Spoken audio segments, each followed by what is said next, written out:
Oi, gente. Eu tive que interromper aquela parte do vídeo porque tinha chegado uma paciente, né? E aí eu fiz o meu atendimento e agora voltei para o nosso vídeo. Então a gente tinha que botar um casaco porque São Paulo, no inverno, ele acaba dando uma mudança de temperatura bem forte à noite, chamada amplitude térmica. Bom, mas eu voltando para o nosso conceito, né, nosso experimento comportamental com os animais, com os cachorros,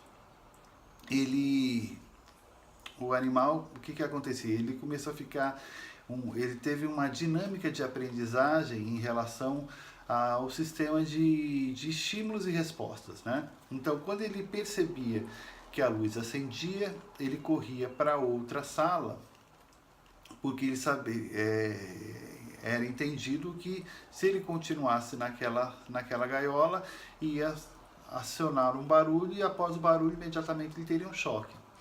E aí ele passou a ter um bom controle sobre o seu bem-estar, né? E já é uma inferência minha, né? Uma interpretação minha, e junto com os cientistas aí do comportamento do livro, que ele estava convivendo bem com esse experimento.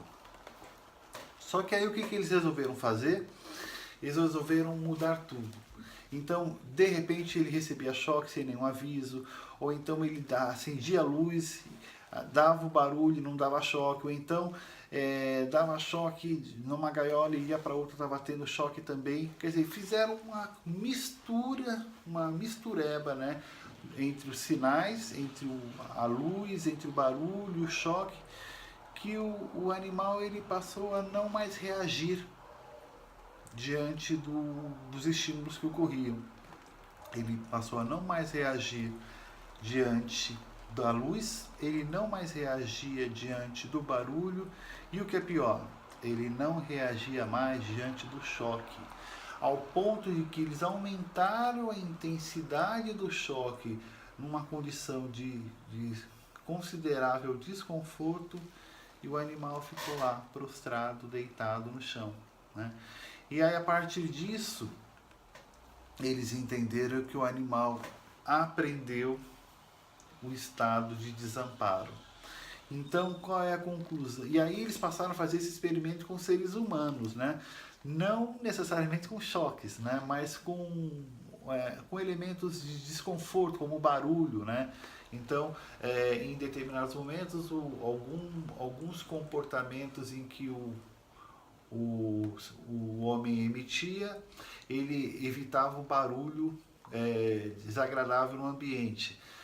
E aí ele aprendia essa dinâmica até um determinado momento que eles misturavam todos os estímulos e aí o ser humano desistia de querer controlar o barulho incômodo a tal ponto que o barulho estava quase ensurdecedor e os sujeitos, o comportamento, né, os sujeitos comportamentais, eles não reagiam mais.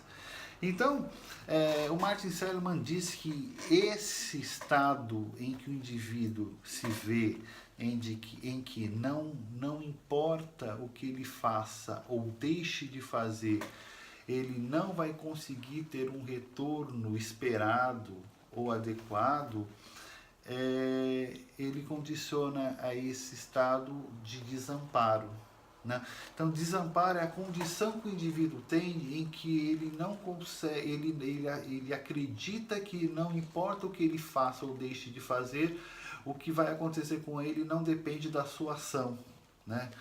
E aí, o Seligman, ele entende que quando uma pessoa ela tem diversos episódios de desamparo em sua vida, ela acaba evoluindo para um quadro depressivo, em que a pessoa não tem energia, não tem motivação, não tem vontade de fazer nada, porque nada do que ele deseja, nada do que ele espera, nada do que ele almeja pode provir da sua ação. Então não importa agir.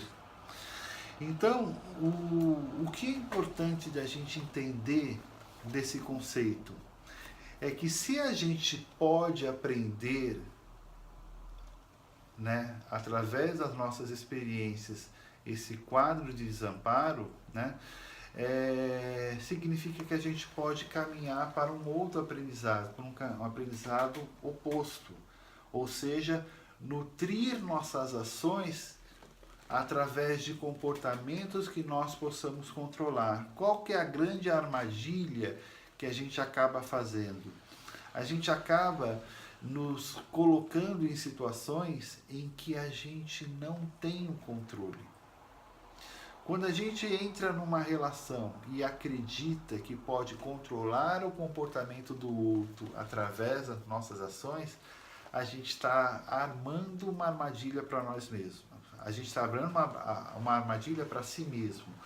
Porque a gente não controla o comportamento do outro. Né? A gente controla apenas o nosso comportamento ou como a gente lida com aquilo que é feito da gente. Tem aquela famosa frase lá do filósofo francês, o Jean-Paul Sartre, que não importa o que é feito do homem, o importante é o que o homem faz daquilo que foi feito dele.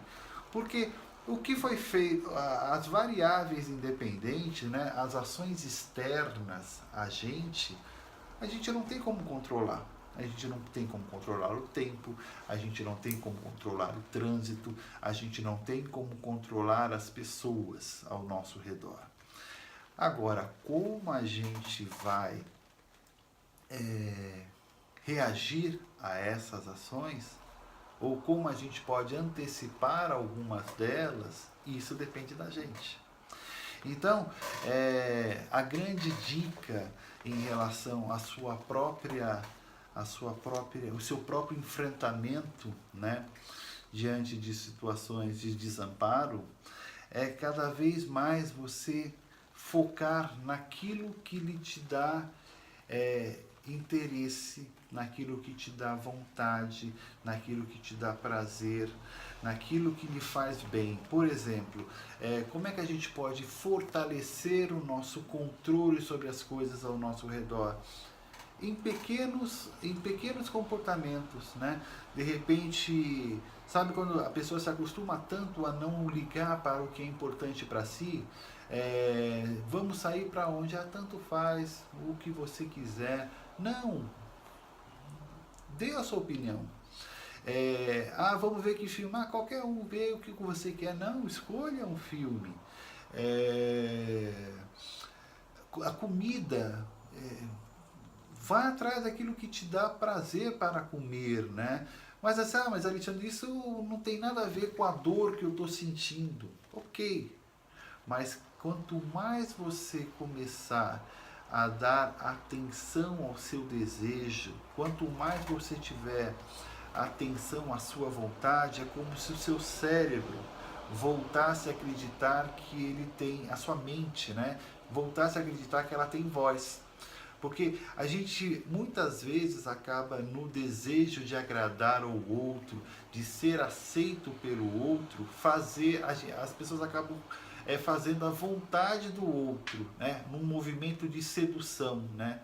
Como se fosse uma falsa imagem de que se eu fizer o que o outro quer, quando eu precisar, o outro vai fazer o que eu quero. Isso é ilusão.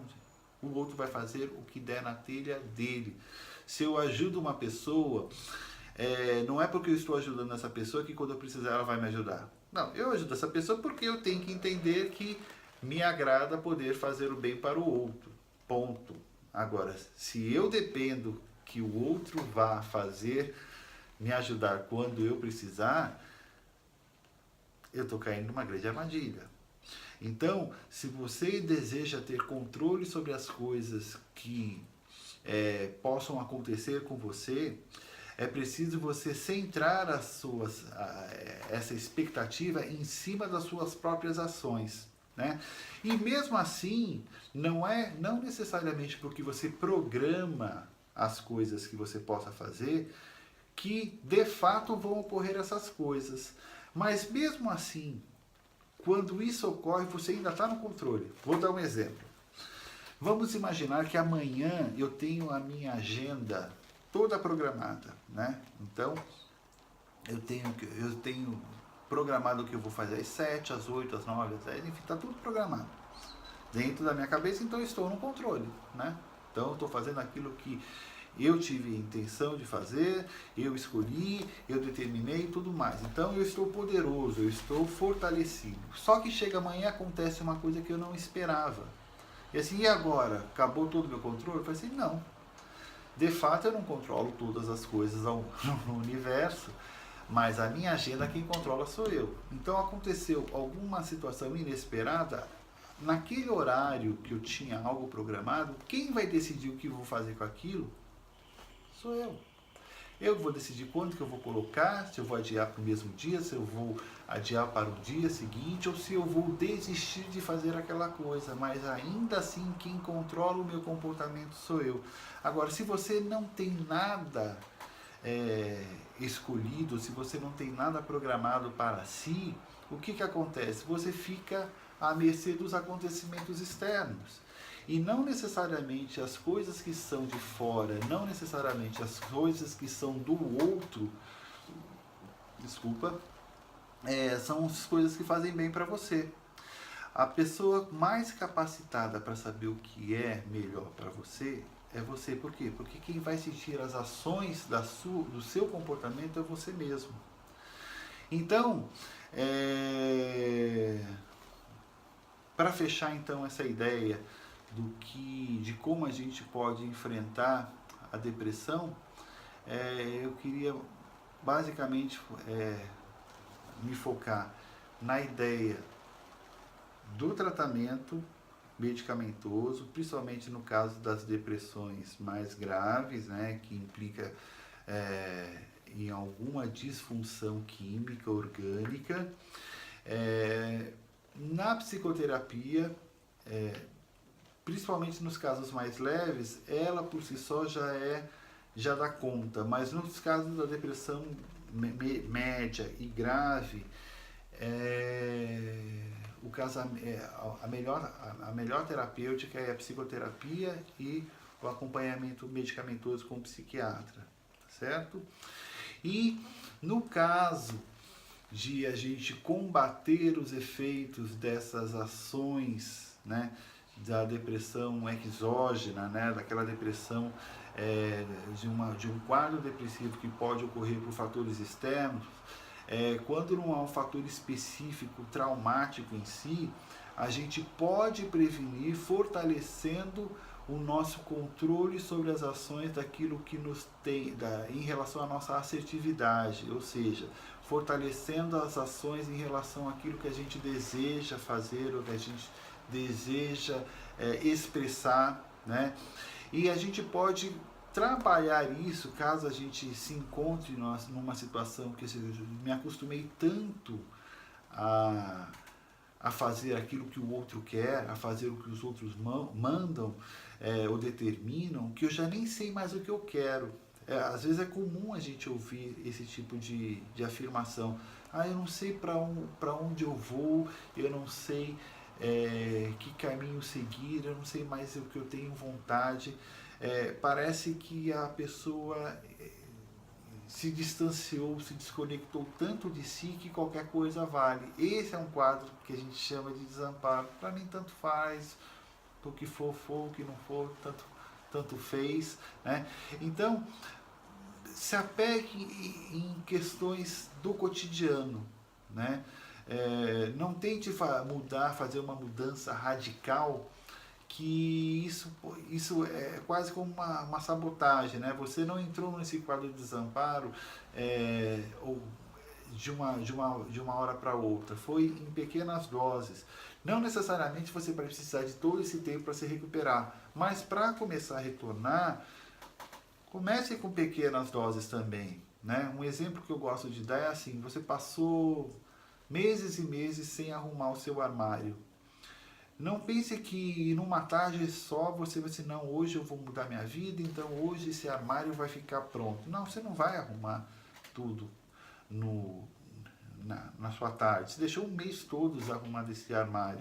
Se você botar na sua cabeça que você vai arrumar esse armário nessa tarde, o que vai acontecer? Provavelmente você não vai dar conta e você vai estar fortalecendo a ideia que você é um fracasso, que você não dá conta, que você é impotente, que você é incapaz e tudo mais, né? Então, Comece devagar. Você está com o armário todo desorganizado? Eleja uma gaveta para arrumar. Ah, mas o que é uma gaveta perto do armário? Não é muita coisa, mas você não está querendo arrumar o armário, você está querendo arrumar uma gaveta.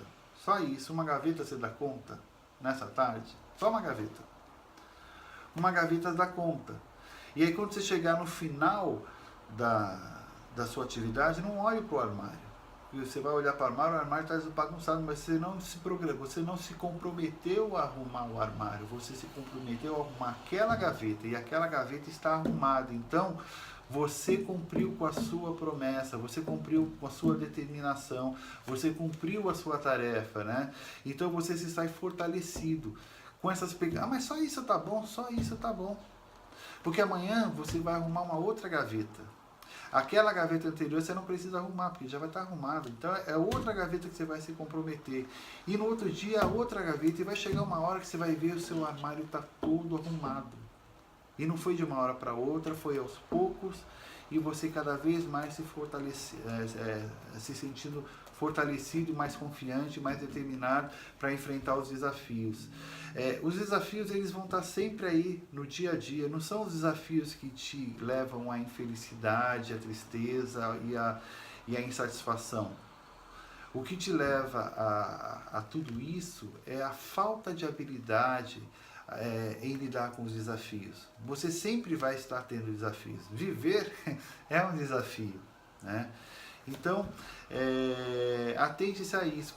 E não é porque você não sabe lidar com esse desafio que você seja uma pessoa burra, incapaz ou incompetente. Simplesmente você não aprendeu. Não aprendeu essa habilidade, ninguém te ensinou, você não teve a necessidade de aprender a resolver essa situação, né? Agora surgiu. E se você não sabe, só procurar alguém que saiba, né? Sempre vai ter alguém, ou no mundo hoje da internet, sempre vai ter algum youtuber aí dando orientação de como resolver algum tipo de problema. No caso dos aspectos emocionais, você agora tem um espaço que você possa perguntar, tirar suas dúvidas. No que eu tiver condições, terei o maior prazer em poder te ajudar. Eu espero que vocês possam ter compreendido essa parte conceitual que eu dei na semana passada, essa parte mais prática, né, de enfrentamento, né, em relação à depressão. Na semana que vem, eu estou ainda em dúvida se eu vou falar sobre a síndrome do pânico, porque ela casa muito com a ansiedade, com a preocupação, com o medo, né? Ela é beneficiada, né, em relação a esse conceito do desamparo, dá para ser utilizado. Mas eu também, hoje, nós estamos no meio de julho e eu tenho recebido comentários para eu falar um pouco como lidar com os filhos nas férias, né? Aí a maior dificuldade tem sido lidar com a questão dos adolescentes. Então, eu ainda vou dar uma analisada aí durante a semana, se eu vou falar sobre adolescente semana que vem, se eu vou falar sobre o aspecto mais conceitual das doenças afetivas, né? De qualquer forma, semana que vem temos um tema novo. Obrigado pela atenção de vocês, uma ótima semana e até semana que vem.